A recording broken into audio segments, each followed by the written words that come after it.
Good morning everyone. आज हम एक अलग टॉपिक पढ़ेंगे, that is Newton's law of motion. So today हमारी क्लास में आज हम न्यूटन के लॉज के बारे में पढ़ते हैं। न्यूटन के लॉज 3 हैं। There are 3 laws of motion. ठीक है, 3 law. First law, second law and third law of motion. First law में ये कहता है न्यूटन दैट कि कोई एक ऑब्जेक्ट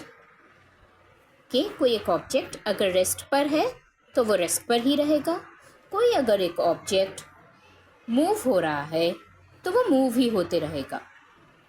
राइट? रेस्ट वाला ऑब्जेक्ट जब तक रेस्ट पे रहेगा तब तक उसे कोई फोर्स अप्लाई नहीं कर देते। मूव वाला ऑब्जेक्ट मूव होते रहेगा जब तक कोई उसे ऑपोजिट फोर्स करके उसे कोई रोक नहीं लेते। This is called as Newton's first law.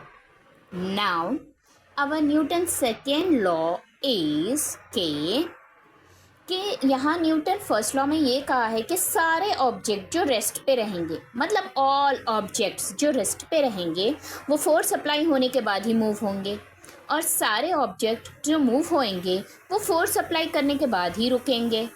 Now you tell me कि क्या सारे ऑब्जेक्ट्स ऐसा होगा?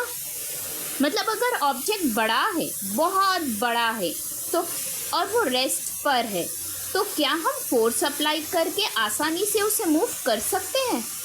No no no no.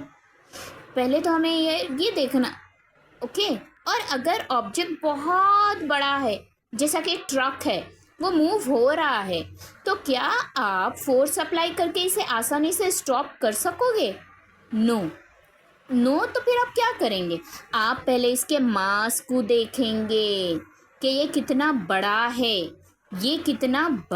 है।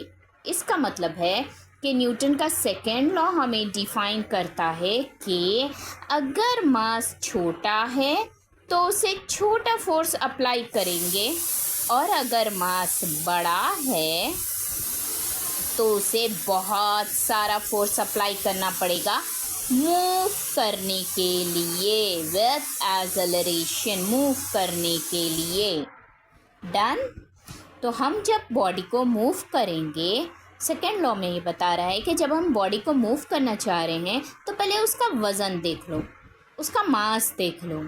अगर मास उसका छोटा है तो छोटे फोर्स में वो मूव हो सकता है, और अगर उसका मास बहुत बड़ा है तो उसे बहुत सारा फोर्स लगेगा मूव होने के लिए। राइट?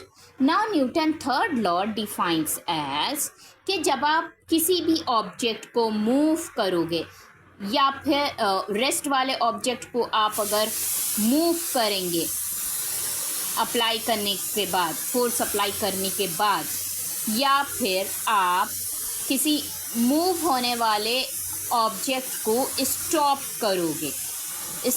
करोगे फोर्स अप्लाई करने के बाद, इन दोनों केसेस में आप एग्जॉस्ट हो जाते हैं, आप थक जाते हैं। क्यों? क्योंकि आप जब फोर्स अप्लाई करते हैं ऑब्जेक्ट पे तो पलटकर वही ऑब्जेक्ट आप पर भी फोर्स अप्लाई करता है। जब आप इसे यहाँ से रोकते हैं तो फोर्स, मास भी, ये बॉडी भी आपको रोकेगा। राइट? इस दोनों के फोर्स पे आप एग्जॉस्ट होते हैं। तो न्यूटन का थर्ड लॉ बता रहा है कि आप किसी बॉडी पर अगर फोर्स अप्लाई करोगे तो ये बॉडी पलट कर आप पर ही फोर्स अप्लाई करेगी, which means action is nothing but equal and opposite reaction. This is for today's class about Newton laws of motion. फिर हम मिलते हैं दूसरे टॉपिक के साथ। तब तक के लिए please keep watching my videos, और मेरे चैनल को प्लीज़ सब्सक्राइब करिए एंड लाइक दीजिए। Thank you so much. Bye bye.